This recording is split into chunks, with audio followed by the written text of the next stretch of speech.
Hey, hey. We have a religious theme going here tonight. So, this is a story about forgiveness, more or less, and it's about Catholicism. Talk about forgiveness. Catholicism has the corner on forgiveness. You can be forgiven for anything if you're Catholic. All you have to do is go to confession. And you say, I did this thing. Say, okay, you're forgiven. That's it, you go away. Instant forgiveness. Not so much. I'm the oldest of 9 kids in a very blue-collar Irish Catholic family. And we were very Catholic for generations. And so all of us grew up in that Catholic mantra and all of the mood. Everything was Catholic in our house. We said the rosary every night after dinner. We knelt in the kitchen and said prayers. Of course, before you went to bed, church every Sunday, every holiday, etc. So as the oldest and a boy, it was expected I was just going to be going on to become a priest and so forth. So I had a very religious, very Catholic religious orientation. So when I got into school and it was time for me to be able to become an altar boy, for those of you who are not Catholic, it means that you become a boy who is able to help in the services every Sunday or whatever it was. And you got to wear a little uniform, and it felt very special. So I was about 10, and I was an altar boy, of course. So I got to serve at Mass on every weekday morning. This was not an ideal gig, but it was like 6 o'clock in the morning. I had to get up and go to Mass. But Catholic boy, you did that. So one of the things you learn when you're a Catholic is that, and particularly about the Mass, is that the host, the little thing that the whole thing centers around, for those of you who don't know, the Mass centers around this little host, this little wafer of bread that's communion gets served to everybody, and it's the body of Christ, and it's very, very sacred. Nobody deals with the host except the priest. You don't do anything, only the priest can handle the host.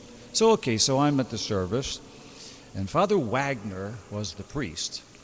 And we're going through the service, and I'm ringing the bells and helping to pour the wine and do all the things. And it comes to a point in the Mass where the priest comes down from the altar and he gives the host to the recipients.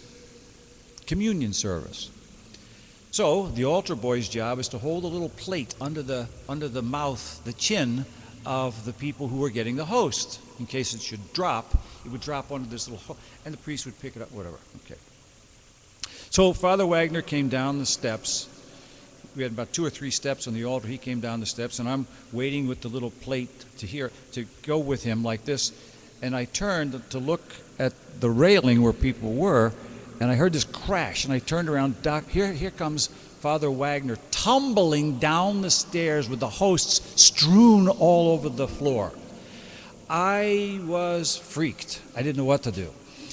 So I'm a good Irish Catholic boy who helps things. So I immediately knelt down and started scooping them up like this. And you're not supposed to touch these things. And I'm scooping them up and I'm putting them in, and Father Wagner looked at me and said, what are you doing? Don't do that. You can't touch it. You can't touch it. Okay, so I was immediately condemned. I thought I was going to die right there on the spot because I had touched these hosts. It was an awful, awful feeling, and I'm 10 years old. Okay, now, fast forward. I carried this for so long, this sin that I had committed. I would go to confession, being a good Catholic boy, and I was afraid to confess it.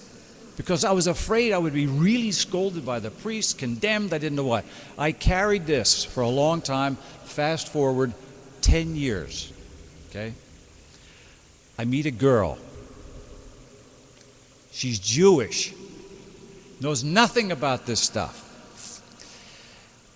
Okay, we fell in love. Okay, fine. 52 years later, we're still in love. Anyway, she just passed away. It's all right. She just passed away. We met on Halloween. Anyway, long story. But here was the beginning of this relationship. It was fantastic. But she opened my mind about this Catholicism thing. And I told her this story, what happened 10 years earlier. And I said that I was afraid to go to confession, and I felt I carried this guilt with me for all these years, and I felt, no, I would never be forgiven by the church, and now I'm going out with a Jewish girl. What am I going to do? it rubs off on you after 52 years. It gets all over you. I can't help it, but it's okay. Uh, and anyway, we get talking about, philosophies and religions and so forth.